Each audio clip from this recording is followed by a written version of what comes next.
Telespettatrici e telespettatori di Antenna 3, buona giornata e ben ritrovati con la prima edizione dei nostri telegiornali. Molte le notizie di oggi da Venezia, il fermo di due giovani accusati di tentato omicidio. Si tratta di due giovani inglesi, dopo una notte brava di movida avevano tentato di uccidere un coetaneo a coltellate. Sono stati appunto fermati dalla polizia. E poi c'è un'altra notizia di cronaca che ci arriva dal Padovano, dove un macellaio è stato aggredito per essere rapinato all'orario di chiusura del negozio. E poi ancora truffe dalla provincia di Treviso. L'allarme questa volta arriva dai comuni di Arcade e di Silea, dove questa volta i truffatori hanno preso di mira delle persone anziane che si stavano recando in cimitero per trovare i propri cari. Un fenomeno quindi che si ripete con le modalità più diverse ogni giorno. E poi c'è anche la notizia che arriva da Belluno di una badante invece che è riuscita a sventare la truffa nei confronti dell'anziano che assisteva. E poi un'ampia pagina dedicata alle Olimpiadi, con il rientro a casa con grande festa degli atleti medagliati di Veneto e Friuli Venezia Giulia. Di questo e tanto altro parleremo nel corso di questa prima edizione del nostro telegiornale, ma cominciamo subito con il sondaggio. Come ogni martedì vediamo quindi quello che è stato l'esito del sondaggio di ieri sera, sul quale vi avevamo chiesto di esprimere la vostra opinione. Tema politico: affluenza al referendum, andrete a votare, riferimento appunto al referendum del 22 e 23 marzo sulla riforma della giustizia. Bene, l'89% dei telespettatori che hanno risposto ha votato sì, quindi andrà a votare. Solo l'11% ha detto no, non andrà a votare. Proseguiamo con la cronaca, con una notizia che arriva dalla provincia di Treviso, quello di una bimba che versa in gravi condizioni. Colpita da una crisi epilettica, è caduta battendo violentemente la testa a terra. Una bimba di 8 anni è grave in ospedale a Treviso dopo il dramma avvenuto nell'ora di ginnastica nella palestra di una scuola di Oderzo sotto gli occhi dei compagni. Immediatamente sono stati allertati i soccorsi ed è giunta sul posto l'ambulanza del 118. Il mezzo di soccorso, data la giovanissima età, ha trasferito d'urgenza la bambina al Cafoncello di Treviso, dove è stata trasferita nel reparto di terapia intensiva. La piccola è stata sedata ed intubata, rimarrà sotto osservazione per le prossime 24-48 ore, il tempo necessario perché i medici possano valutare eventuali problemi neurologici. La bimba, secondo quanto riferisce la direzione della scuola, in quel momento non stava praticando sport. Sul tappeto di gomma c'erano degli altri bambini, ma non lei. Era fuori dal perimetro di gioco quando avrebbe perso l'equilibrio cadendo e battendo il capo a terra. E c'è un'altra notizia di cronaca che ci arriva dal Veronese. I vigili del fuoco sono intervenuti intorno alle 19:30 di ieri per un grave incendio divampato in un appartamento al primo piano di un edificio residenziale di 8 piani a Verona, in Viale della Repubblica. Il fumo ha rapidamente invaso i vani scala, rendendo necessaria l'evacuazione dell'intero stabile. Dal comando di Verona sono intervenute diverse squadre per un totale di 18 operatori. 2 persone presenti nell'abitazione sono state salvate dai vigili del fuoco, che hanno messo poi in sicurezza tutti i residenti con l'ausilio delle autoscale. Il SUEM 118 ha effettuato controlli precauzionali per escludere intossicazioni da fumo. Sul posto sono intervenuti anche i carabinieri per la gestione della viabilità e la sicurezza dell'area. Ed ora andiamo a Treviso perché i vigili del fuoco sono intervenuti ieri pomeriggio in via Mandruzzato, dove un'autocisterna carica di una sostanza pericolosa ha perso il controllo. Seguendo il navigatore aveva imboccato una strada appunto troppo stretta e si è ribaltata nel fossato. Vedo che abbiamo in collegamento la nostra Daniela Sizia che ci aggiorna sull'accaduto. A te Daniela, buongiorno. Buongiorno Marta, buongiorno ai telespettatori. Lo hai detto tu, l'hai vista, questa è la situazione. L'autocisterna avete visto passando per questa strada che fra l'altro è molto stretta, via Mandruzzato in zona San Pelaio. Qui una parte della strada ha ceduto, comunque la strada è stretta ed è vietata in realtà a questi mezzi. La cisterna è finita dentro il fossato con 280 quintali di nitrato di calcio. Dovrebbe arrivare una ditta specializzata per riuscire a riversare questa sostanza in un'altra cisterna per poi poter far alzare questa cisterna e rimetterla sulla carreggiata. Sarà sicuramente un'operazione non semplice e la strada è chiusa, ovviamente lo vedete perché la motrice davanti ha preso tutta la strada, quindi la strada è completamente chiusa con ovvi disagi per i cittadini, che però sono anche arrabbiati perché dicono questa è una situazione continua, quotidiana. Qui le macchine, non solo i camion ma le macchine più volte si trovano di fronte, e il rischio, ci diceva una signora che abita qui vicino, è che le macchine finiscano nel fossato. Nell'ultimo periodo ci hanno detto abbiamo visto 4 macchine che sono finite in questi fossati. Sono col signor Giuseppe. Signor Giuseppe, non è una cosa nuova questa, purtroppo, nonostante questo incidente con la cisterna. No, con la cisterna questo è un caso un po' particolare. È vero che l'autista doveva accorgersi del segnale di divieto di accesso per questo veicolo. Diciamo che l'autista arriva da Ravenna e ha seguito Google Maps e si è trovato incastrato in questa strada che non ha nessuna possibilità di manovra, per cui non poteva girarsi, e oltretutto un senso unico. È stretta e il problema di questa strada inoltre è che è una strada che non dà garanzie. A suo tempo era a doppio senso, l'hanno messo a senso unico perché le banchine sono cedevoli e ogni tanto qualche auto va nel fossato. Va nel fossato perché basta una bicicletta. Al mattino ci sono gli studenti che vengono da San Pelagio e vanno ai licei qui a Santa Bona, passano di qua in bicicletta e le macchine per evitarli si spostano. Appena mettono le ruote sulla banchina che cede, qualcuna va giù. Voi chiedete una soluzione perché questo è un problema continuo. Avevamo chiesto a suo tempo di mettere in parte dei rallentatori, perché purtroppo anche fra gli automobilisti ogni tanto c'è qualche incosciente che corrono parecchio su sta strada, e poi di chiudere un fossato e fare una pista ciclabile e sistemare la carreggiata. Questa è una strada, diciamo, marcia. Hanno messo delle bricole lì per tenere i fianchi, ma ormai sono marce, per cui non tiene niente, come si vede è andato giù il terreno e tutto. Bisognerebbe prenderla in mano.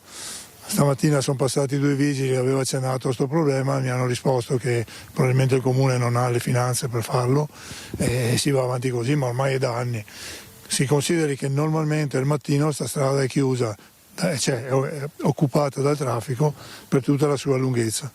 Quindi insomma anche molto trafficata. 35-40 minuti a uscire, se piove è un disastro. Ecco, ti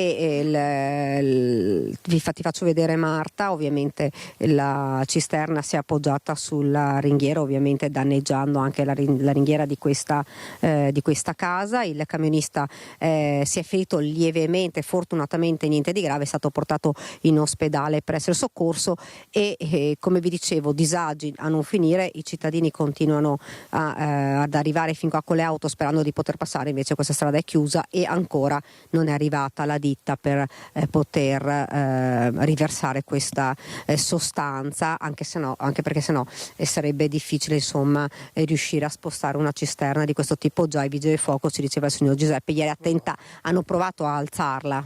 Sì, ieri sera hanno provato per tentare di sollevarla e come si vede si è piegato il telaio perché è impossibile sollevarla. Pesante. Questa piena sono 40 tonnellate circa. Ecco Marta, questa è la situazione qui, strada chiusa e il traffico deviato in altre strade laterali. Qui da San Pelaio è tutto, io ti restituisco la linea.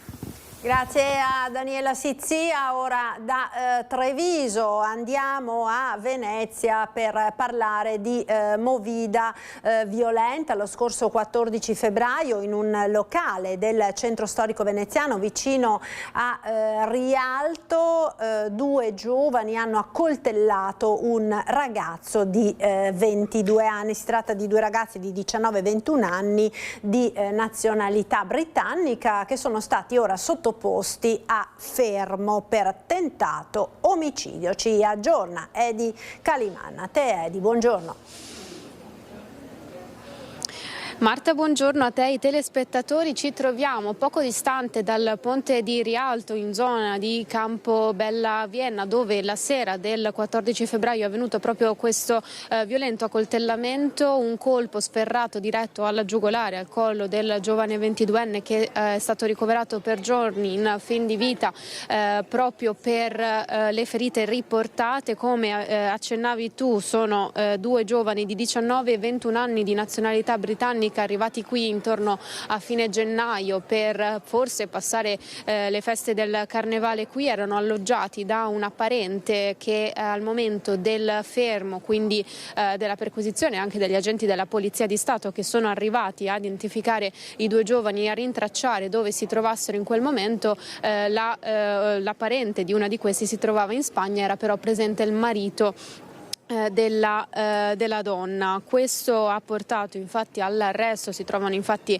a disposizione dell'autorità giudiziaria in carcere i due ventenni. Un aiuto è arrivato ovviamente anche dagli agenti delle forze dell'ordine londinesi, da cui appunto i giovani arriverebbero, e queste sono le notizie che arrivano oggi. Intanto sono 2 settimane che il locale dove è accaduto questo violento accoltellamento è chiuso, e ci troviamo invece in compagnia di Ginio Mascari, che è portavoce insomma dei commercianti di Rialto, che come commenta questa vicenda?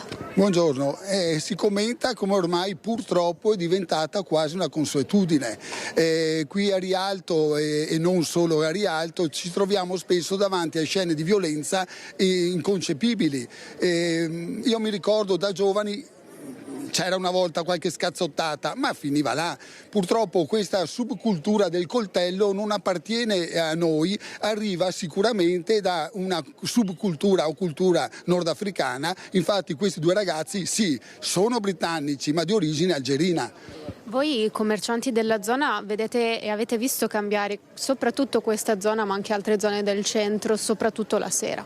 Beh, sicuramente è iniziato col campo Santa Margherita negli anni 90, dove si facevano delle riunioni con tutta la popolazione per ovviare appunto questa cacciara che facevano i giovani, ma allora era solo una cacciara. Adesso siamo arrivati che un po' in tante parti della città, come qui in Campobella Vienna, ci sono delle situazioni di violenza pura, risse, accoltellamenti, spaccio di droga continuo. Perciò la domanda è: dove sono le istituzioni?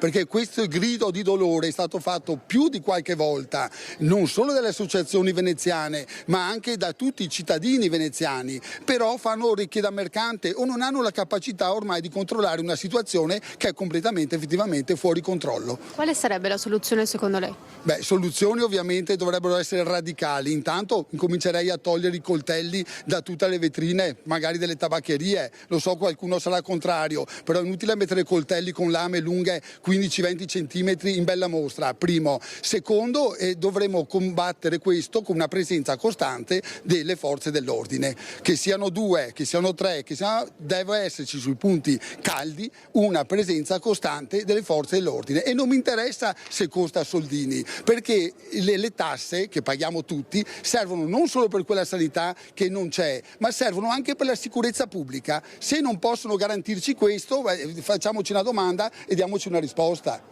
Commerciante di Venezia, storico con il suo negozio, che ha visto anche cambiare Venezia, e queste, Marta, sono le posizioni, anche forse la stanchezza di vedere sempre queste situazioni, giusto? È cambiata molto in questo senso la città.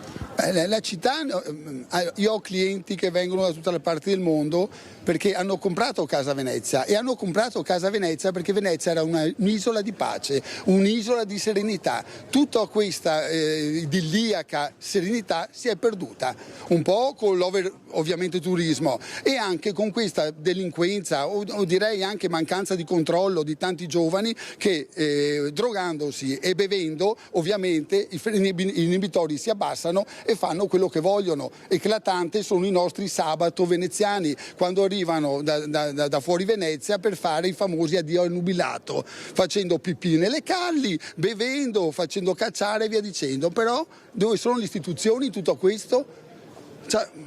E con questa domanda, Marta, il sentimento lo puoi comprendere, lo potete comprendere voi che ci ascoltate. Da Rialto è tutto. Grazie a Edi Caliman con il suo ospite e Sandro Ponchio per la parte tecnica. Da Venezia ora andiamo a Padova, sempre con la cronaca, perché c'è stato un altro episodio di violenza, vittima un macellaio che è stato atteso all'uscita del negozio da dei ladri che l'hanno rapinato. È accaduto all'Arcella.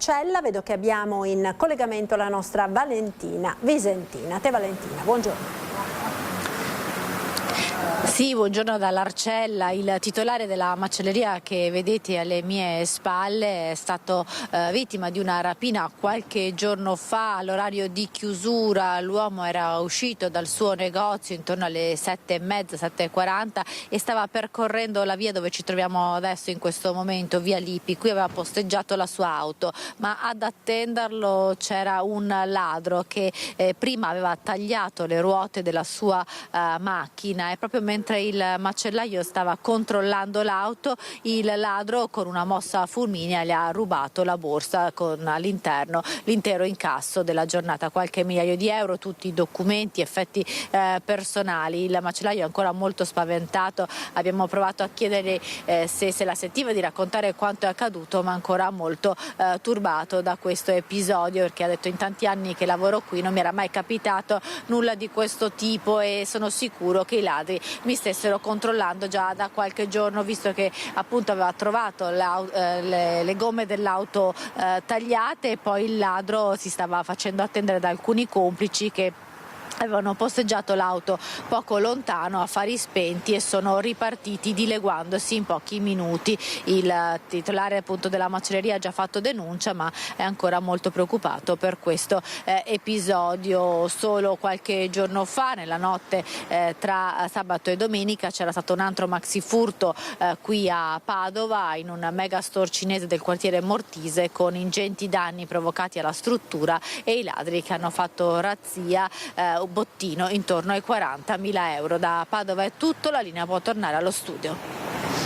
Grazie Valentina Visentina. Noi torniamo nel veneziano, a Chirignago, dopo il rogo che c'era stato, lo ricorderete, la scorsa settimana a causa di litigi tra inquilini abusivi. Il problema delle occupazioni abusive arriva anche a Spinea, al villaggio dei Fiori. Anche qui occupazioni abusive di edifici, in un caso addirittura sono entrati nella casa di una signora che era appena morta, senza nemmeno dare ai familiari il tempo di prendere le sue cose. E qui al villaggio dei Fiori un'altra donna è stata aggredita solo per avere rimproverato delle persone che gettavano rifiuti ingombranti a bordo strada. Sentiamo.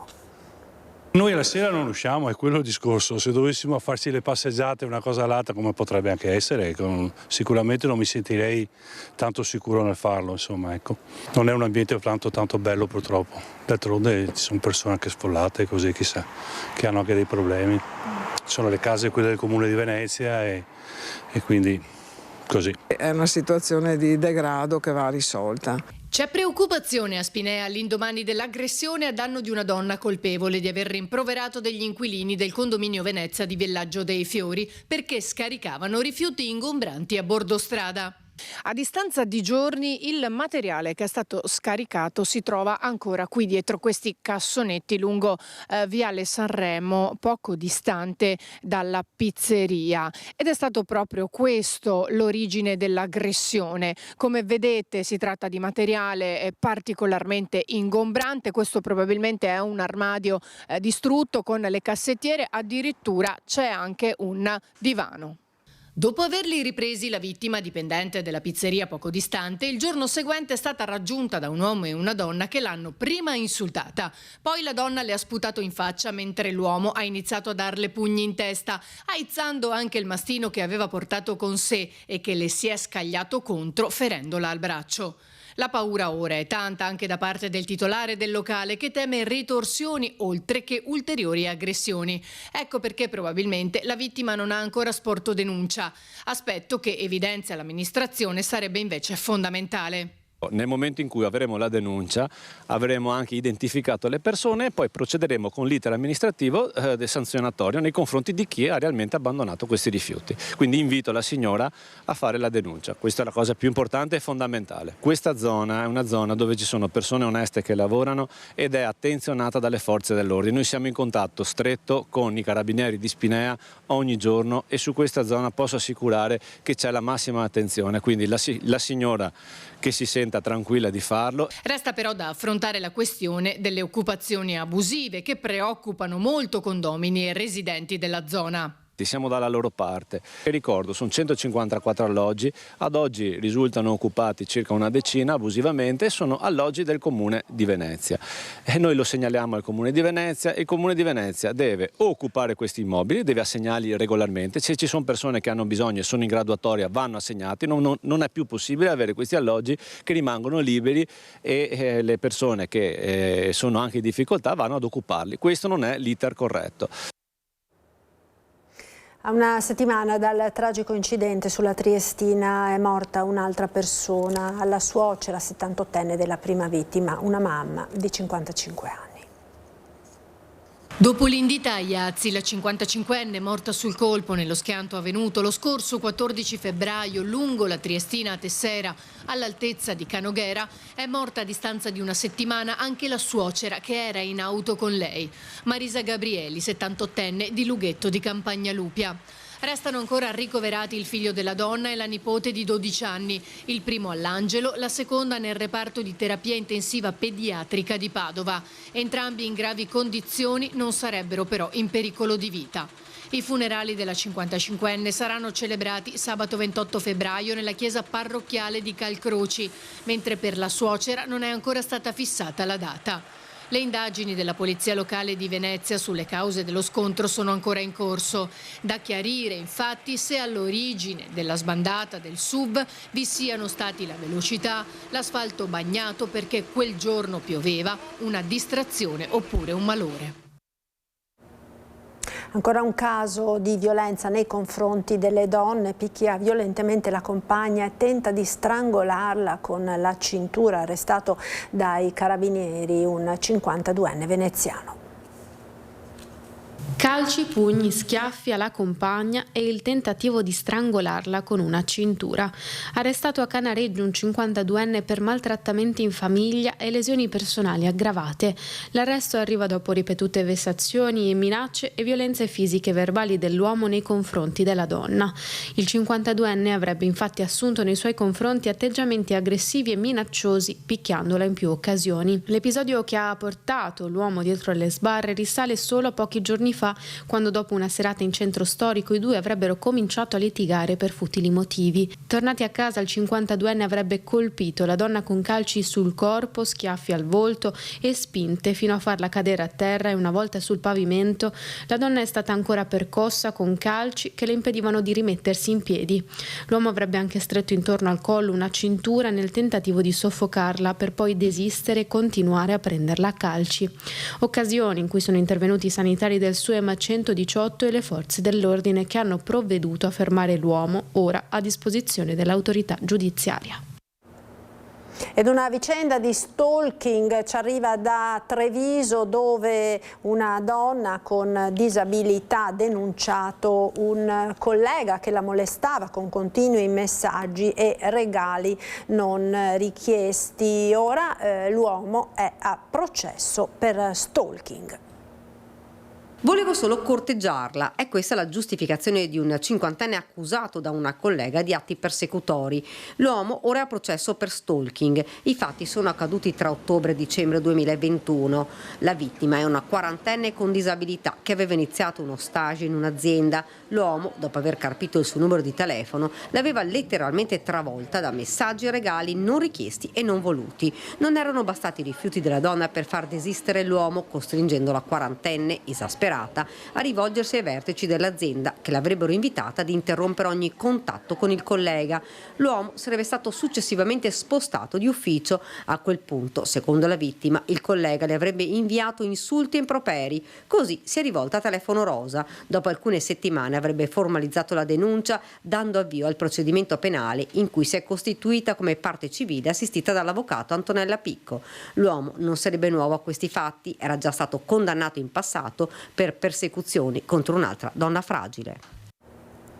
Ed ancora cronaca spaccata in un negozio cinese di Mortise a Padova, danni ingenti e bottino da 40.000 euro. Sentiamo le parole del titolare. Eccoli in azione i ladri che nella notte di domenica sono entrati nel negozio Itacasa di via dell'Ippodromo in zona Mortise a Padova. Un colpo rapido ma fruttuoso. Il negozio è stato svaligiato di preziosi cofanetti Pokémon e scatole di Lego. Così a occhio più o meno, cioè hanno rubato anche la centralina antincendio, che solo quello vale 5-6 mila euro. Totale secondo me sui 30.000 euro minimo. I ladri, entrati da una finestra, da una porta d'emergenza, hanno anche sradicato la centralina delle telecamere pensando di cancellare le immagini del loro passaggio. Luca Cen, titolare del negozio, però è riuscito a estrapolare dei frame dal cloud. Hanno portato via la memoria della telecamera. La memoria della telecamera, cioè una micro SD, però adesso con questa tecnologia è tutto salvato sui cloud, quindi sono riuscito a recuperare qualche immagine dalla telecamera.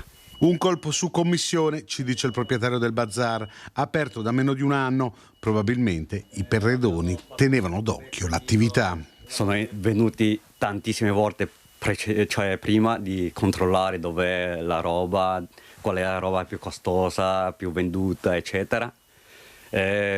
Anche le monete dei soldi nascondiamo su un posto, cioè nessuno lo sa. Sono riusciti a portare via anche cambio monete sui 2.000 euro in contanti. Le sirene antincendio continuano a suonare, non si riesce a disattivarle vista la violenza con cui i ladri hanno sradicato la centralina. È la prima volta che il negozio di Mortise subisce un furto di queste dimensioni, ci dice Cen.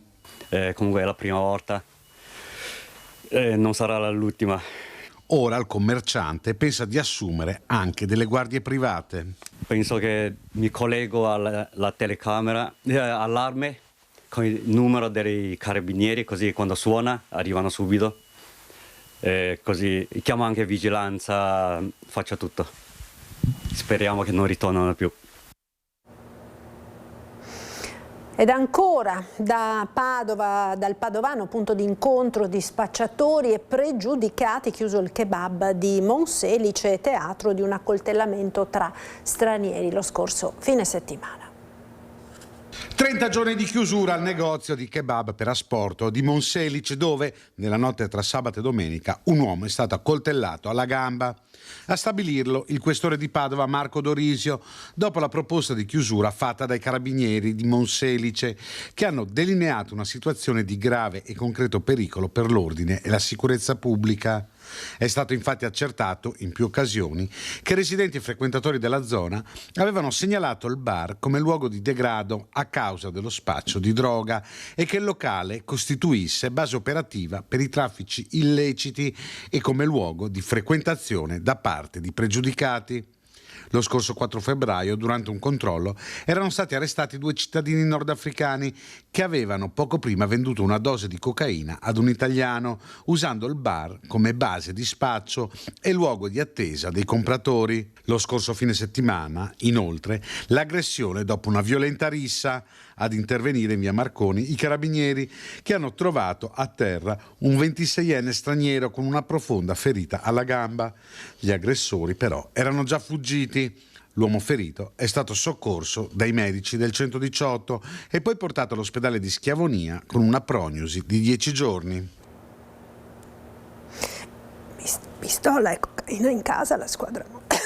Scusate, vediamo il servizio. È stato arrestato in flagranza di reato per detenzione di arma clandestina, una semiautomatica 1922 calibro 7,65 dotata di caricatore rifornito e con matricola a brasa. In casa anche 5 grammi di cocaina e attrezzatura per il confezionamento delle dosi. È finito nei guai un 54enne di origini campane, incensurato, domiciliato a Calalzo di Cadore per motivi di lavoro. Giovedì scorso l'uomo, i cui spostamenti erano monitorati da qualche giorno dagli investigatori, è stato fermato per un controllo a Longarone dagli agenti della squadra mobile della Volante.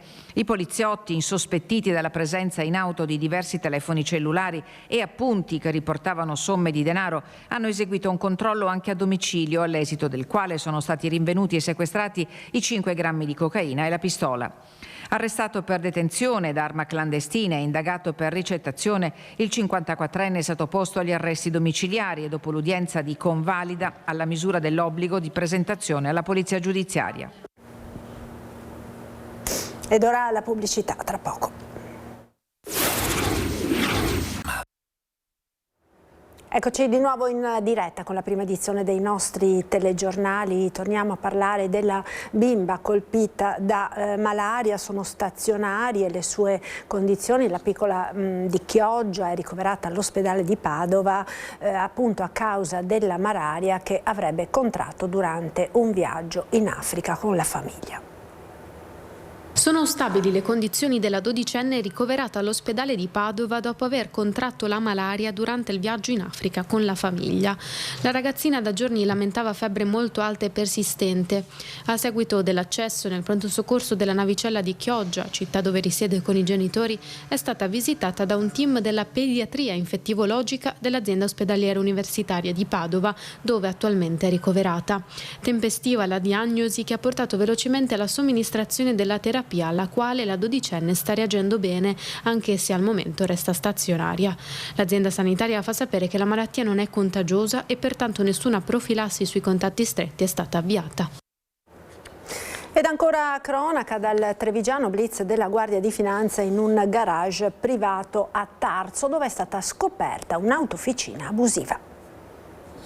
Un garage trasformato in un'officina meccanica clandestina è quanto hanno scoperto i militari della Guardia di Finanza durante un controllo nel comune di Tarso.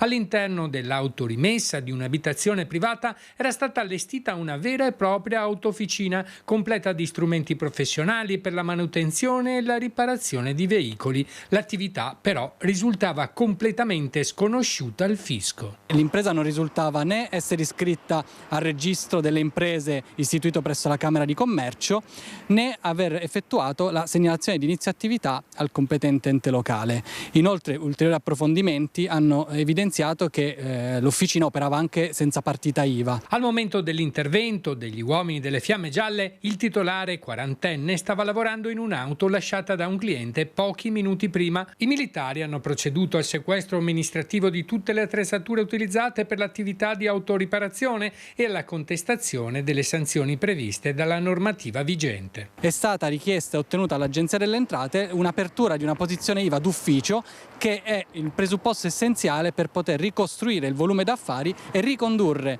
a tassazione tutti i ricavi che il titolare guadagnava da questa attività. Grazie alla documentazione contabile rinvenuta durante il controllo sarà possibile determinare i redditi non dichiarati e procedere al recupero delle imposte dovute. Ora la posizione del titolare è al vaglio dell'Agenzia delle Entrate, che dovrà ricostruire il volume d'affari realizzato nel tempo.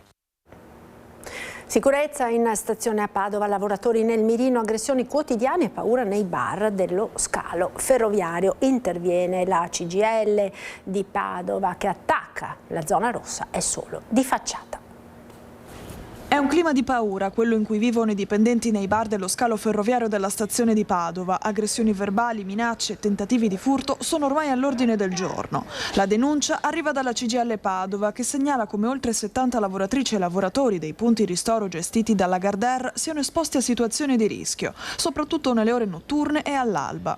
Secondo il sindacato, la cosiddetta zona rossa non avrebbe migliorato le condizioni di sicurezza, lasciando il personale in uno stato di costante tensione. Nonostante la proroga della zona rossa, la situazione è comunque drammatica, perché ci raccontano i lavoratori e le lavoratrici che persone, soprattutto la sera e la mattina presto, entrano all'interno dei bar e delle attività commerciali cercando di purtroppo rubare anche generi di prima necessità, come anche solo un pacchetto di patatine, e i lavoratori e le lavoratrici temono per la loro sicurezza, perché vengono molto spesso aggrediti sia verbalmente, e a volte si rischia di arrivare anche alla violenza fisica. La CGIL chiede interventi strutturali, più servizi socioassistenziali, presidi di prossimità e supporto sul territorio. Serve un sostegno da parte delle istituzioni, servono servizi di prossimità, serve un'attenzione maggiore verso queste persone.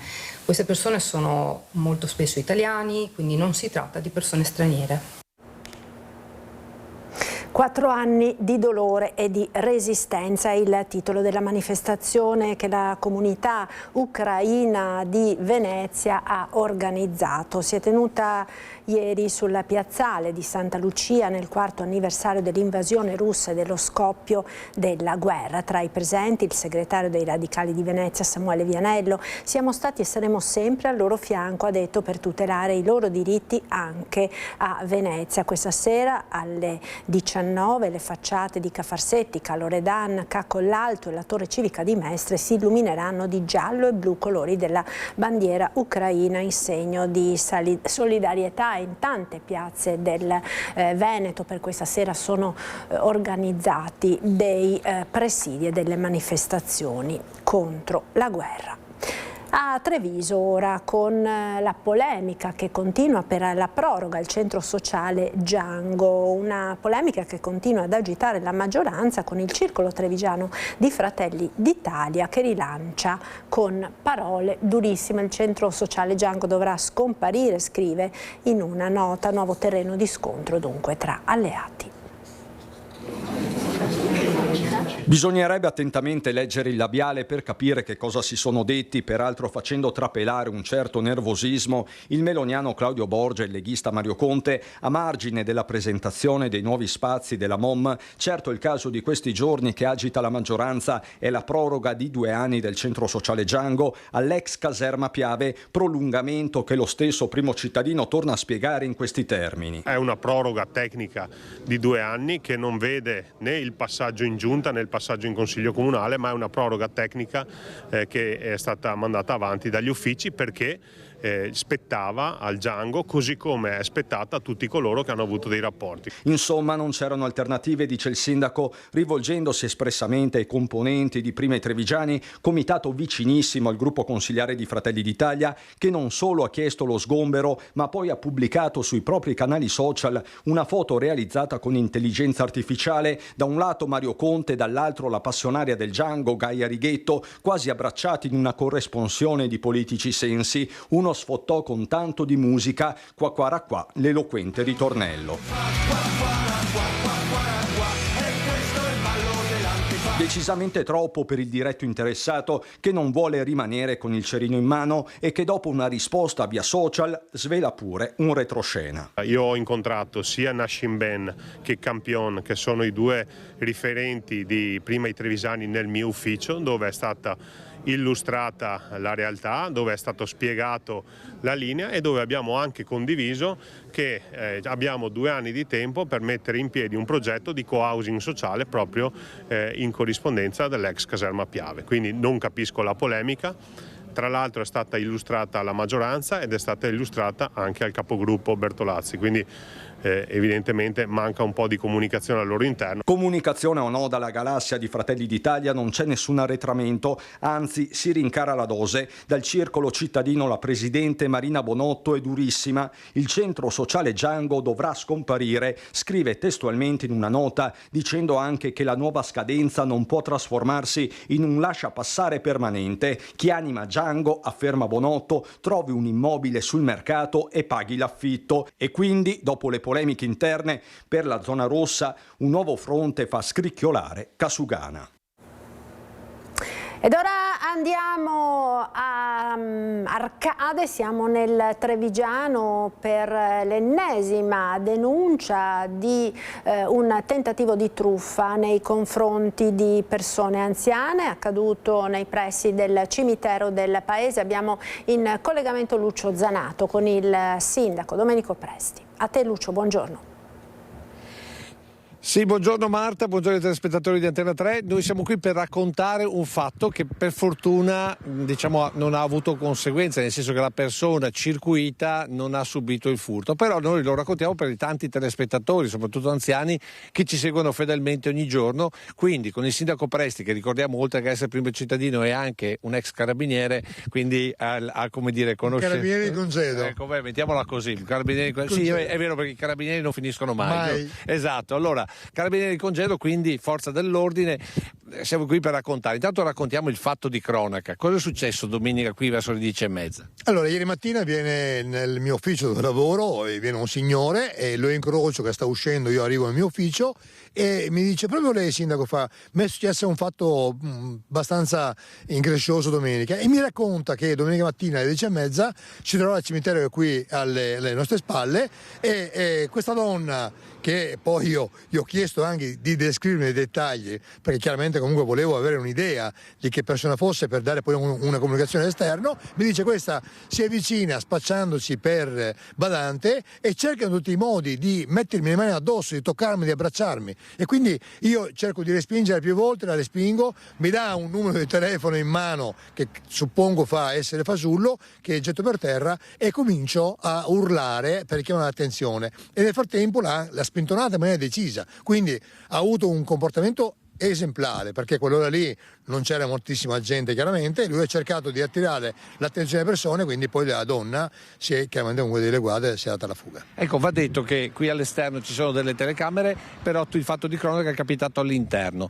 Lei adesso naturalmente da ex rappresentante delle forze dell'ordine in congedo, mettiamola così, ha fatto l'identikit addirittura. Beh, io ho tracciato sulla descrizione che mi ha fatto il cittadino un identikit di questa donna tra i 35 e i 40 anni, non molto alta di statura e vestita in maniera comunque non sportiva, e con questi capelli neri lunghi a caschetto sul collo, quindi questa è la descrizione. Un italiano abbastanza buono, ma si capiva che non era un'italiana pura, quindi potrebbe essere comunque anche sì una straniera, ma potrebbe appartenere comunque anche le etnie che conosciamo, insomma, che si dedicano a questo tipo di reati. Ecco, quindi dato l'identikit, che tra l'altro è stato diffuso sui social, la cosa che noi sottolineiamo con questo collegamento è che comportamento avere nel caso in cui uno va in cimitero e a un certo punto una persona comincia a dirgli venga, e comincia ad abbracciare, perché è la tecnica dello scippo di fatto. La tecnica dello scippo, ricordo che con questa tecnica diversi anni fa qui abbiamo avuto una vittima, perché nel tentativo di essere abbracciato il signore poi è caduto per terra, dalle lesioni poi è deceduto, e grazie alle indagini dei carabinieri poi i colpevoli sono stati appunto comunque assicurati alla giustizia, grazie anche al nostro servizio di videosorveglianza che abbiamo qui davanti. Noi abbiamo una telecamera da anni dedicata all'ingresso del cimitero, che ho fatto posizionare io 14 anni fa, per evitare appunto i furti sul parcheggio, ma funge anche da filtro per chi entra e esce. Ovvio che non ho le telecamere all'interno, perché le metterei soltanto per casi particolari, per reati particolari. Questo mi auguro che sia episodico. Sicuramente il comportamento di questo cittadino è stato esemplare nel respingere in maniera decisa la donna, di richiamare l'attenzione, e poi ovviamente comunque consiglio prossimo giro di chiamare subito i carabinieri immediatamente. Allora, quindi se arriva una persona, respingerla seriamente, mettendosi ad urlare senza paura, perché anzi richiamando l'attenzione di chi magari è lì vicino, e poi chiamare subito i carabinieri. Questo serve per proteggere se stessi, ma anche per altre eventuali vittime, perché poi questa persona magari prova in un'altra maniera. Assolutamente sì, lo scopo, sottolineo, del cittadino che si è rivolto a me mi ha detto: sindaco, sono venuto da lei perché mi hanno detto che lei sarà in grado di dire alla pubblica opinione di mettere in allarme in maniera che non accada più quello che è successo a me. Insomma, ecco l'obiettivo che abbiamo fatto, la comunicazione sulla pagina Facebook del Comune, che è portato oggi ovviamente a dire a tutti voi di stare molto attenti ai nostri anziani. Ecco, e non solo qui ad Arcade, perché questo fatto potrebbe accadere qui in vicino, ma anche a Treviso o ovunque, perché queste persone usano questo tipo di tecnica. Marta, con questo io restituisco la linea da Arcade. Grazie a Lucio Zanato, e continuiamo a parlare di truffe nei confronti delle persone anziane, perché un altro episodio si è verificato a Belluno. Questa volta il raggiro è stato sventato all'ultimo momento dalla badante di una coppia di anziani. Ci racconta tutto Tiziana Bolognani. Sì, si sono vissuti momenti di forte tensione ieri mattina nella frazione di Gioz a Belluno. Una coppia di anziani è finita nel mirino della cosiddetta truffa del carabiniere, un cliché pluricollaudato, quello dei malfattori. Il telefono squilla rapidamente, dall'altra parte un uomo che si qualifica appunto come appuntato dei carabinieri, parla di una targa clonata, di una rapina e soprattutto del figlio della coppia trattenuto in caserma. Per sistemare tutto, dice, servono dei soldi, meglio ancora gioielli da consegnare ad un incaricato pronto a passare di lì a poco. Uno schema purtroppo noto, che fa leva sulla paura e anche sull'urgenza. Quando il raggiro sembrava oramai sul punto di concretizzarsi, è stata la badante della coppia presente in casa a capire che qualcosa non tornava. La donna ha preso il telefono dalle mani degli anziani, ha interrotto la chiamata e ha chiamato immediatamente il 113. La volante della questura è arrivata nella frazione e poi ha avviato le ricerche del truffatore. Le indagini sono in corso e dai tabulati telefonici si potrebbe risalire al responsabile, che rischia una denuncia per tentata truffa. L'appello delle forze dell'ordine è chiaro: non consegnare mai denaro o oggetti preziosi a sconosciuti, riagganciare immediatamente e soprattutto ricordarsi che carabinieri e polizia non telefonano nelle case dei cittadini, non telefonano personalmente ai cittadini per chiedere denaro o gioielli.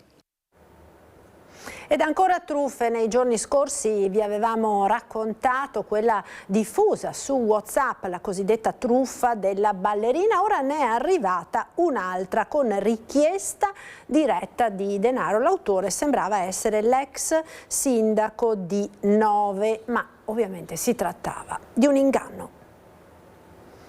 Ciao, potresti prestarmi 800 euro? Devo pagare urgentemente il dentista e ho problemi con la carta, te li restituisco stasera. Il messaggio è verosimile, il mittente è anche l'ex sindaco di Nove, Luca Rebellato. Dal suo cellulare, a sua insaputa, sono partite centinaia di messaggi in pochi istanti nel pomeriggio di sabato. Subito amici, parenti mi hanno contattato proprio per avvisarmi che probabilmente era un virus o un hackeraggio da parte di qualcuno verso questo numero, e a che ho provveduto attraverso, diciamo così, le varie informazioni che ho acquisito nel frattempo a proteggere l'account andandolo poi a bloccare. Difendersi non è facile, anche per chi ha dimestichezza quotidiana con le apparecchiature elettroniche. Non è una rete singola, sono tanti e arrivano magari non solo dall'Italia ma arrivano anche dall'estero, sono ben organizzati, sanno come muoversi, sanno come utilizzare e quindi la passano spesso e volentieri indenne. Ed il nucleo tutela animali della polizia locale di Padova ha scoperto e sequestrato ben 33 gatti maltrattati rinchiusi in un appartamento. I felini adesso sono in custodia presso un'associazione di tutela degli animali. Il blitz in un appartamento fatiscente, sporco e abbandonato. Il nucleo tutela animali della polizia locale di Padova è intervenuto nei giorni scorsi in un'abitazione del quartiere Montà dove erano rinchiusi 33 gatti di razza Maine Coon. Gli animali vivevano in condizioni igienico-sanitarie pessime tra escrementi e urine che ricoprivano pavimenti e mobili. Anche le pareti interne erano cosparse di urina e feci, rendendo l'aria irrespirabile. I felini erano in uno stato di denutrizione, disidratazione, con parassiti e patologie non curate. Il nucleo veterinario dell'esercito, che ha partecipato al blitz, ha richiesto analisi di rito e un intervento medico. I gatti sono stati sequestrati e affidati ad un'associazione di volontariato. L'indagine è iniziata dopo gli esposti delle abitazioni vicine che, a causa dell'odore che fuoriusciva dall'abitazione, non riuscivano nemmeno a tenere le finestre aperte. Era tenuto legato ad una catena, recintato in mezzo alla sporcizia e agli escrementi. È stato messo in salvo il cane detenuto a Robegano da mesi in condizioni estreme, sequestrato dai carabinieri e dai vigili del fuoco intervenuti dopo il peggioramento delle condizioni dell'animale, lasciato anche senza cibo, una situazione nota da tempo e denunciata dalla Lega Nazionale Difesa del Cane. L'animale è stato affidato a un custode giudiziario presso il rifugio EMPA di Mestre per garantire il benessere e le cure necessarie. Ed in Veneto scattano misure straordinarie contro l'influenza aviaria. L'influenza aviaria torna osservata speciale in Veneto, tra le regioni più esposte al rischio di diffusione del virus. A lanciare l'allarme è l'Istituto Zooprofilattico Sperimentale delle Venezie, che indica l'aviaria tra i virus monitorati per il potenziale pandemico. Di fronte all'aumento dei focolai, la regione del Veneto, dove solo il mese scorso ne contava una decina, ha disposto misure straordinarie: censimento del pollame, vaccini, lo stop a fiere e mercati avicoli e controlli rafforzati prima della macellazione. Sappiamo essere un virus in grado di mutare e di sorprenderci. Sappiamo che è uno dei candidati anche per la prossima pandemia, da qui il motivo per cui è un sorvegliato speciale. Al momento non rileviamo mutazioni che ci preoccupano particolarmente, però insieme, grazie soprattutto anche all'opera dei servizi veterinari sul territorio, continuiamo un attento monitoraggio e sorveglianza non solamente negli allevamenti domestici, ma anche sui volatili selvatici, ma anche sui mammiferi. I provvedimenti seguono le indicazioni del Ministero della Salute e puntano a contenere il virus. Si tratta di restrizioni che, oltre a rappresentare una tutela sanitaria, costituiscono anche una sicurezza per le imprese. Siccome nel nostro territorio ci sono diversi allevamenti avicoli, ovviamente il danno è ingente, per cui quello che chiediamo è ovviamente l'interessamento economico da parte delle amministrazioni regionali per il ristoro dei danni, e sperando nell'opportunità ovviamente che grazie al vaccino si aprirà una situazione di più tranquillità anche rispetto ai blocchi che sono dovuti per evitare la diffusione della malattia. Voglio aggiungere un'altra cosa: ovviamente questa malattia viene trasportata dagli avicoli che fanno le migrazioni, per cui con i cambiamenti climatici c'è stata una modifica anche di quello che sono le rotte migratorie degli avicoli e quindi una maggiore pressione alla nostra regione. Ed ora una pagina dedicata alle Olimpiadi con le feste organizzate per il ritorno a casa degli atleti medagliati. Altavilla Vicentina ha festeggiato ieri sera Davide Ghiotto, pattinatore, medaglia d'oro alle Olimpiadi invernali. Ce ne parla Daniele Garbin. Davide Ghiotto è tornato a casa, il pattinatore vicentino portabandiera alle ultime Olimpiadi in arena ha ricevuto il tributo dei suoi cittadini di Altavilla Vicentina che hanno voluto accoglierlo in questo ritorno con una cerimonia breve ma soprattutto significativa in municipio, in sala consigliare. Ha ricevuto una targa dalla sindaca, ma soprattutto molti si sono voluti avvicinare proprio per abbracciarlo e ringraziarlo delle emozioni che hanno ricevuto e che ha permesso di vivere, soprattutto permettendo all'Italia di raggiungere questo obiettivo prestigioso, importantissimo. Lui si è espresso in maniera molto diretta, molto semplice, come è solito fare, è una persona riservata e la sua testimonianza proprio lascia anche il segno di quello che è una bella persona, un grande sportivo che ieri ha ricevuto il calore dei suoi concittadini. Intanto ringrazio tutti per avermi sempre sostenuto, soprattutto durante le Olimpiadi ho sempre visto dei commenti positivi sia nell'ambito social, comunque su di me sono sempre stati dei feedback abbastanza positivi, anche nonostante magari i risultati all'inizio non fossero stati così ottimali, e quindi ringrazio tutti. E poi è sempre un immenso piacere ritornare a casa e vedere sempre comunque un'accoglienza così, e quindi mi rende orgoglioso, insomma, del percorso che ho fatto. Menziona anche il fatto di aver stato portabandiera, è un riconoscimento anche di uno sforzo particolare, ecco, nel suo caso. Questo è meritato. Sì, assolutamente. Avevo detto qualche giorno fa in un'intervista che noi non siamo abituati, non sono abituato a queste celebrazioni così importanti, no? E a volte sono più difficili quelle di portare a casa una competizione internazionale. E indubbiamente fa molto piacere, proprio perché, come dicevo, è un riconoscimento che avviene dopo tanti anni di sacrifici, e quindi è anche bello godere un po' di queste gioie. E la determinazione nello sport, soprattutto in sport magari dove c'è un giudice diciamo molto ferreo, che è il tempo, è assolutamente fondamentale, e quindi ritrovare se stessi, ritrovare un po' anche la propria voglia di riscatto è necessario per ritornare in carreggiata, e lo è stato così per me, ma come tantissimi altri sportivi. Penso che un esempio più grande del mio sia quello di Federica Brignone, che dopo un infortunio del genere ne ha portati 2 di ori, quindi in realtà il mio è solo un piccolo percorso, il suo è stato un grande percorso, però anche lì l'esempio è proprio quello di dire che con la volontà e con la determinazione si possono comunque raggiungere grandi obiettivi. Quanto contano le strutture, l'investimento anche della politica in strutture per avviare lo sport? Le strutture sono fondamentali, purtroppo in Italia, soprattutto nel mio sport, sono molto carenti, e di conseguenza si spera che per il futuro si possa avere la possibilità di creare nuove strutture per incentivare i giovani. Ultimo del pensiero, la gioia dei suoi cari, suo figlio. Gioia immensa, perché ovviamente sono sempre lontano da casa, e quindi soprattutto condividere con loro le emozioni di una vittoria olimpica è immenso. Perfetto, grazie.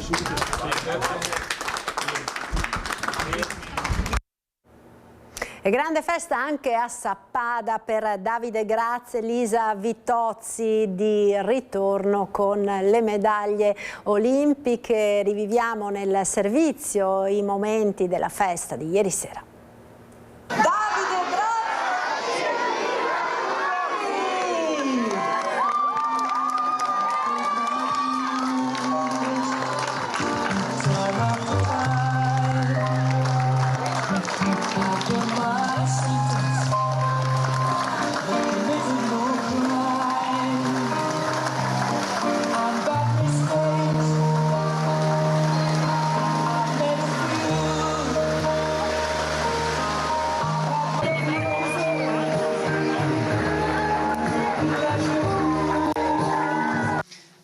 È stata un'emozione unica, penso che sia un sogno per tutti vincere un oro in Italia nelle nostre Olimpiadi di casa, penso che se me l'avessero detto non ci avrei creduto, quindi è stato davvero una grande emozione. Davide? Vale lo stesso per me, probabilmente dal punto di vista sportivo il periodo migliore della mia vita, però sì, ce ne saranno altri. Adesso hai realizzato che comunque l'oro e l'argento sono appese lungo il tuo collo? Mi sono voluti 2 giorni per rendermi conto, perché il primo giorno, quando è successo tutto così velocemente, poi 3 interviste, sei un po' tirato di qua e di là, non hai mai un momento per sederti e capire cosa hai fatto. Però poi quando l'ho realizzato è stato molto bello. Quali saranno i vostri prossimi obiettivi? Partiamo da te, Davide. Ma io oggi non potrò festeggiare troppo a lungo perché giovedì parto già per l'ultima fase di Coppa del Mondo, quindi diciamo a breve termine quello è il mio obiettivo principale, cercare di finire una stagione nei migliori dei modi e poi da aprile in poi ci sarà un attimo anche un momento per rilassarsi un attimo e per chiarire le idee. Ti serpeggia questa paura tra i tuoi fan che ti possa ritirare? In realtà ho letto anch'io la notizia e non ho detto niente di tutto quello che c'è scritto, come sempre. Quindi no, diciamo che le mie parole sono state che voglio godermi questo momento, perché spesso gli atleti vincono e poi sono focalizzati già a cosa devono fare la settimana dopo. Però in questo momento ho fatto talmente un grande sforzo per arrivare a vincere quest'oro olimpico che è doveroso prendersi del tempo per se stessi, per godersela. E queste sono state le mie parole, e se qualcuno ha inteso che mi ritirerò è il perché questa stagione l'ho vissuta vivo giorno per giorno, e in base a come mi gira deciderò cosa fare del futuro. Però non voglio mettermi delle scadenze, non voglio dare finte promesse o cose così, perciò non penso che mi ritirerò, però non ho ancora deciso.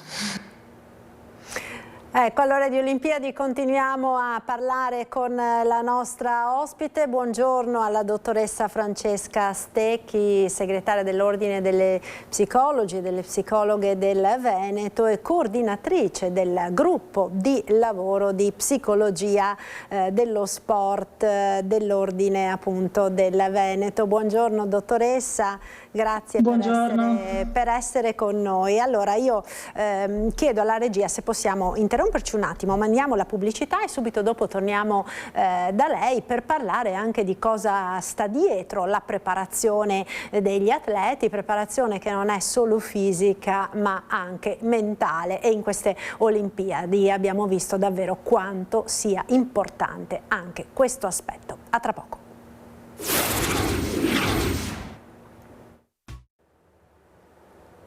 Eccoci nuovamente in diretta con la prima edizione dei nostri telegiornali. Allora torniamo dalla dottoressa Stecchi. Si chiude dunque un'Olimpiadi davvero memorabile, quella Milano-Cortina, 30 medaglie, risultati straordinari dei nostri atleti, ma dietro quei numeri ci sono anche tante storie. Abbiamo visto storie di atleti che non hanno mollato, che hanno affrontato situazioni molto difficili, infortuni, lutti, pressioni enormi, quindi atleti capaci di gareggiare anche con il peso del dolore, anzi di trasformarlo in forza. Quanto ha contato, dottoressa, la mente per gli atleti in queste Olimpiadi?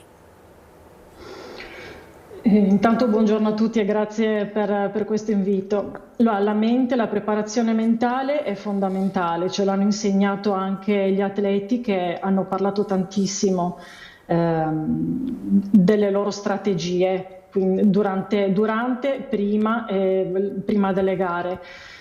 Faccio degli esempi, basti pensare alla Goggia, dopo che è caduta la sciatrice Von, ha raccontato lei stessa che cosa ha fatto per rifocalizzarsi.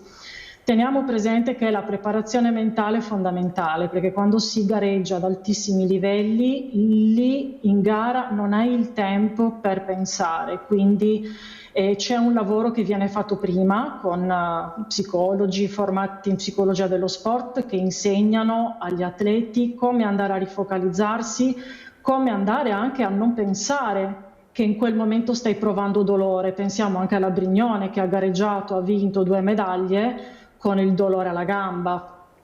Quindi è un qualcosa imprescindibile, nel senso che deve andare di pari passo all'allenamento tecnico, tattico e fisico, perché a parità di allenamento quello che ti fa arrivare al risultato è quanto tu sei in grado di essere resiliente, di non farti condizionare da un rumore, una caduta di un avversario o anche magari una parola che in quel momento senti e che ti può dare fastidio. Ecco, dottoressa, lei ha citato due campionesse e le Olimpiadi Milano-Cortina, possiamo dirlo, sono state davvero le Olimpiadi delle donne, no? Una presenza fortissima, oltre ovviamente a delle performance davvero straordinarie. Che impatto può avere questo sulle giovani atlete e sull'immaginario anche collettivo?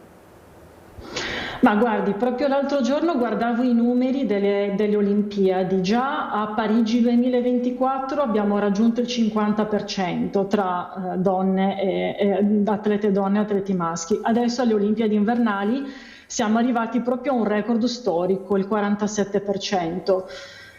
L'impatto ovviamente è un impatto positivo, anche perché ci sono tantissimi pregiudizi ancora, quindi faccio sempre esempi pratici di cronaca.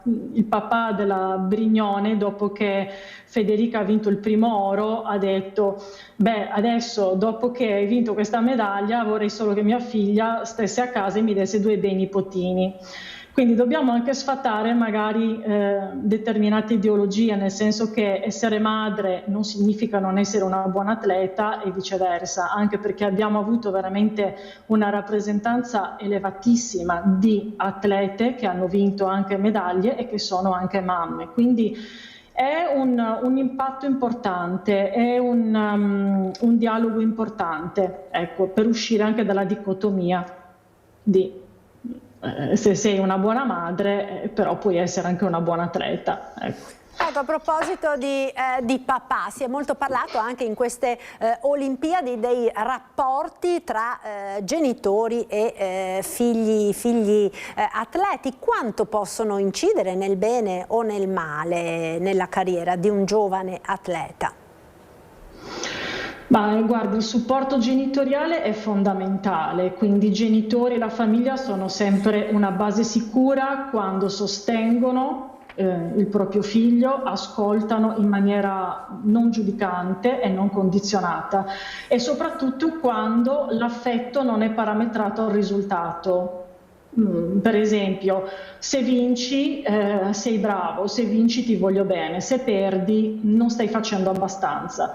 E anche questo purtroppo ce l'hanno insegnato diversi atleti che hanno gareggiato alle Olimpiadi, come Ilia Malin, che questo è un caso proprio emerso in tutti i giornali. Ovviamente quando il genitore non è giudicante e non è anche coinvolto, ipercoinvolto o non è iperpressante, non trasmette all'atleta, al figlio atleta, appunto una pressione e delle aspettative che possono pregiudicare molto spesso la gara.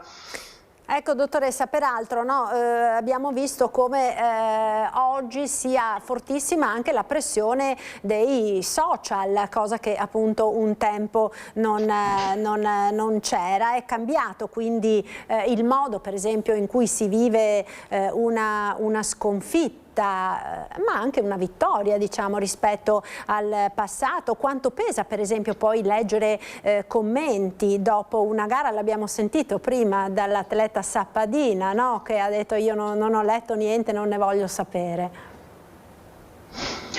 Allora, teniamo presente che già in società con atleti dagli 8 anni ai 10 anni si insegna a mettere via il cellulare. Quindi atleti di alto livello che vanno alle Olimpiadi hanno già, diciamo, delle strategie di, chiamiamo, igiene digitale.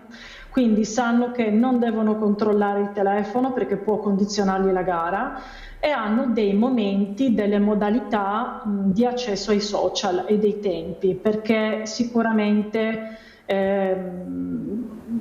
anche dei messaggi, diciamo, poco funzionali possono sicuramente inficiare l'esito di una gara, e quindi anche lì si fa molta più fatica a rifocalizzarsi e a pensare, a stare sul presente. Sicuramente è un qualcosa che dobbiamo tenere a mente, che ci sono i social, però se si fa una buona educazione anche già da piccoli, con gli atleti già dai 10 anni in su, diciamo che è una cosa che si controlla, ecco, si può controllare in maniera efficace. Ecco, chi non ha vinto, che cosa si porta a casa, dottoressa? Come si riesce a elaborare una delusione olimpica? Pensiamo appunto a diverse scene che abbiamo visto anche in queste Olimpiadi. Ma guardi, questo per mia esperienza dipende da atleta a atleta. Pensi che 4 anni fa ho avuto un atleta che ha gareggiato alle Olimpiadi di Parigi e ha perso, e quando gli ho chiesto come si era sentito mi ha detto: ma io sono felicissimo perché per me era importante essere lì. Poi ci sono ovviamente atleti per cui ci sono delle aspettative, come insomma è successo anche a diversi atleti della nostra nazionale, per cui si aspettavano di vincere magari qualche oro o qualche medaglia in più, e questo non è successo. Teniamo presente che atleti di alto livello sono seguiti da colleghi e non partono dalla sconfitta, partono da ok, perché è andata così, che cosa posso migliorare per la prossima volta, perché se ci fermiamo alla sconfitta poi dopo ovviamente diventa molto più difficile. Però con atleti di così alto livello si guarda sempre a un risultato funzionale, anche se non si è vinto, diciamo così, che cosa posso imparare, che cos'è che è andato storto adesso, per poi lavorare e per fare meglio la prossima volta. Ecco, dottoressa Stecchi, per chiudere, che cosa possiamo imparare noi nella vita quotidiana dalla mente di un atleta olimpico? Guardi, sicuramente la resilienza. Abbiamo avuto tantissimi atleti che ce l'hanno insegnato. Parto sempre dalla base. Viviamo in una società dove i ragazzi e le ragazze fanno fatica a provare fatica. E gli atleti di alto livello ci insegnano che attraverso la fatica e attraverso una gestione degli obiettivi mirata si possono raggiungere risultati e anche dei sogni, perché insomma è anche importante coltivarli i sogni.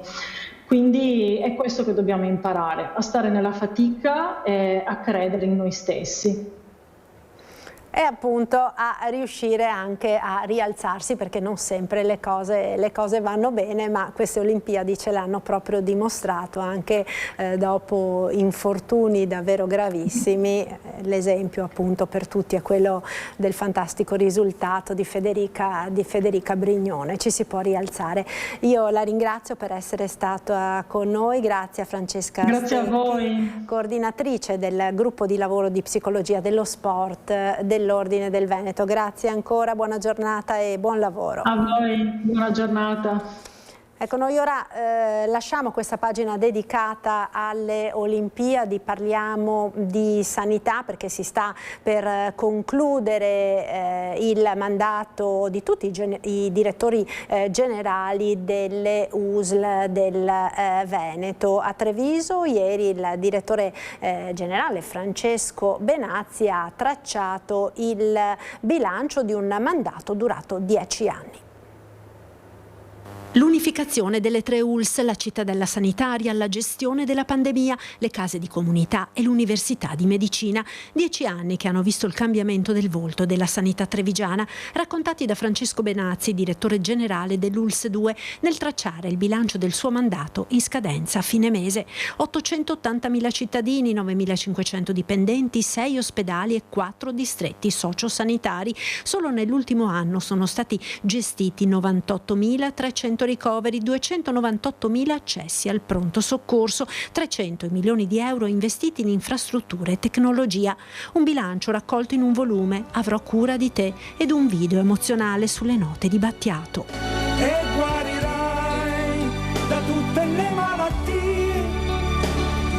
10 anni sui quali la pandemia ha avuto sicuramente un impatto fortissimo. È stato un periodo difficilissimo, 2 anni e mezzo dove veramente si è combattuto contro un nemico quasi invisibile. Poi ci è andata bene, ringraziando Dio. Poi chiaramente l'invecchiamento della popolazione, quindi ci siamo attrezzati per cercare di dare delle risposte alle persone anziane. In una provincia che vanta il primato europeo per la speranza di vita alla nascita, 84,3 anni, fondamentali gli investimenti per le nuove strutture. La cittadella chiaramente sanitaria di Treviso, l'ospedale nuovo e l'ospedale costruendo quasi in fase finale di Conegliano, poi le case di comunità eccetera. Credo che è il personale che ci ha dato molte soddisfazioni. Ma il motivo di orgoglio più grande per Benazzi è legato alla formazione. L'avvento della facoltà di medicina a Treviso, i 6 anni, tant'è che a fine 2026 avremo 90 studenti laureandi del corso di Treviso. Ci sono anche motivi di rammarico. Un cruccio sicuramente è il fatto di non riuscire a finire l'ospedale di Conegliano e di non riuscire a fare le nuove aule per la formazione universitaria. Per chi verrà la sfida del futuro della sanità trevigiana, secondo Benazzi, si chiama case di comunità. Qua a giugno avremo tutte le case di comunità, a parte quella di Treviso che è fuori comunque del PNRR, che funzioneranno, e abbiamo anche gli ospedali di comunità, quindi portare quello che oggi si fa in ospedale, portarlo nel territorio grazie alle case di comunità. E circa il suo futuro, in questi giorni si sono susseguite indiscrezioni su un incarico dirigenziale nella sanità privata o una candidatura futura a sindaco di Treviso. Benazzi annuncia una pausa lasciando anche l'incarico allo IOV. L'unica cosa sicura del mio futuro è che adesso mi prendo un periodo di tranquillità. Ho bisogno veramente di stemperare, le fatiche sono state tante e credetemi non è stato facile gestire una portaerei come l'US2 e poi si vedrà. E restiamo a Treviso perché è stato inaugurato il nuovo centro direzionale della MOM, Mobilità di Marca, trasferiti quindi gli uffici da via Polveriera a via Castellana. Vediamo. Ringrazio ancora una volta il Presidente, ringrazio anche tutti coloro che hanno lavorato. Se avesse avuto la stessa impresa anche in stazione dei treni, probabilmente sarebbe già finita da qualche anno, ma non è un appalto del comune, però probabilmente finiremo prima all'autostazione delle Corriere, prima della stazione ferroviaria. Nuova frecciatina del sindaco di Treviso al cantiere infinito di Piazzale Duca d'Aosta nel giorno dell'inaugurazione del nuovo centro direzionale della MOM di via Castellana.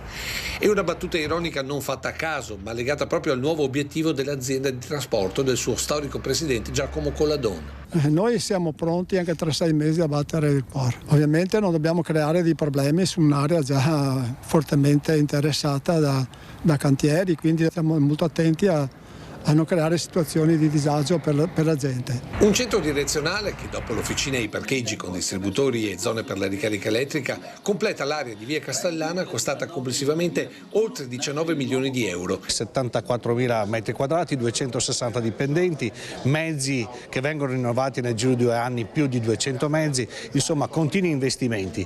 E che mette MOM tra le migliori aziende di trasporto pubblico del Veneto, anche per la determinazione del presidente Colladone, come ha sottolineato il neo-assessore regionale alla mobilità.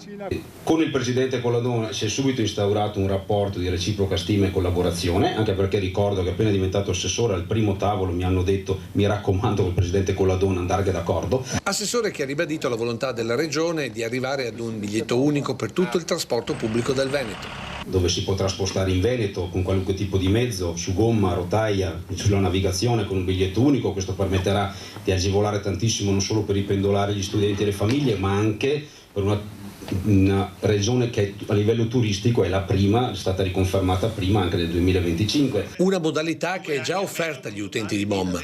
15 giorni hanno la possibilità di avere il biglietto unico, cioè si può pagare con la carta di credito in tutti i nostri mezzi.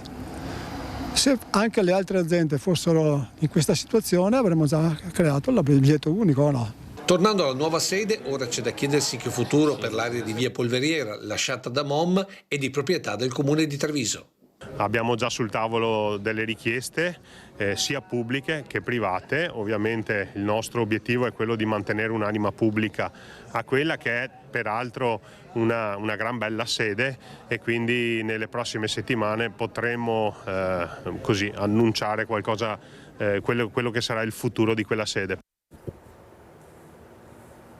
Al via a Padova le riprese del film su Giulia Cecchettin, si intitola Se domani non torno, uscirà nelle sale a novembre, a 3 anni dall'omicidio della 22enne studentessa di Vigo Novo. Le strade di Padova, i luoghi frequentati da Giulia, che studiava ingegneria biomedica all'università, ma anche Campo d'Arsego. Sono cominciate le riprese del film su Giulia Cecchettin, la regia di Paola Randi, che ha scritto anche la sceneggiatura con Lisa Nur Sultan. La pellicola si intitola Se domani non torno, come i versi della poesia di Cristina Torres Cáceres, diventata simbolo della lotta contro la violenza sulle donne. Il film è liberamente ispirato al libro Cara Giulia, scritto dal padre Gino con Marco Franzoso, e verrà girato interamente in Veneto fino ad inizio aprile. La pellicola, prodotta da Notorious Pictures, uscirà nelle sale italiane il 5 novembre 2026, a 3 anni dal femminicidio commesso da Filippo Turetta, il 22enne di Torreglia, condannato all'ergastolo.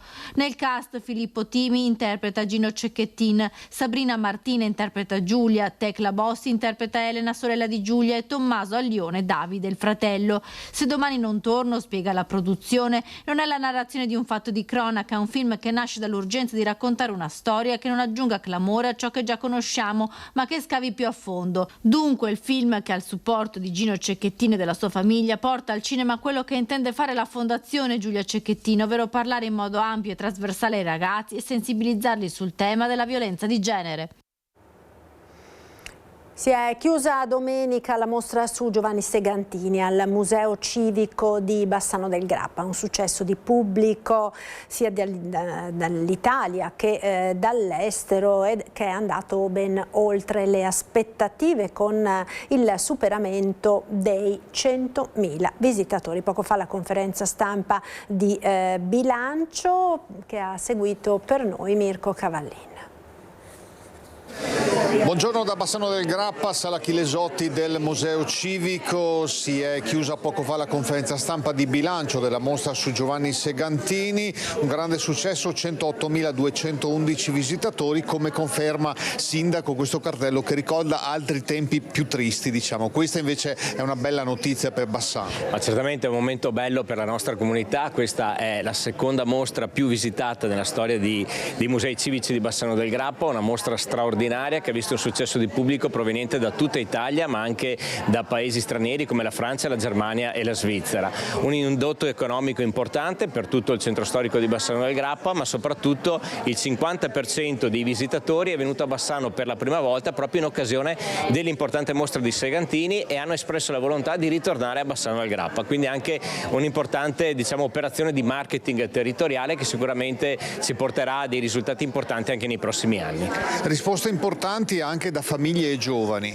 Sì, è stato veramente curioso vedere come moltissimi giovani si sono avvicinati al Museo Civico, moltissime anche famiglie che sono arrivati con i bambini, quindi l'idea di coinvolgere la comunità, di avvicinare tutte le fasce sociali, giovani e anziani, ma anche nuclei familiari al Museo Civico, diciamo, è riuscita questa operazione, e ovviamente anche per il futuro punteremo su questo format. Tra poco l'assessore Pontarollo ci annuncerà le prossime mostre dei prossimi mesi, ma si guarda anche il ritorno qui del cavallo colossale di Canova. Sì, infatti non siamo riusciti a prorogare la mostra di Segantini proprio perché fra una settimana partiranno i lavori all'interno del Museo Civico, proprio per adeguare i solai e le strutture, proprio per poter ospitare il cavallo colossale che arriverà a fine anno e sarà un altro emblema importante per la nostra città, e sicuramente rappresenterà un ulteriore volano culturale e turistico.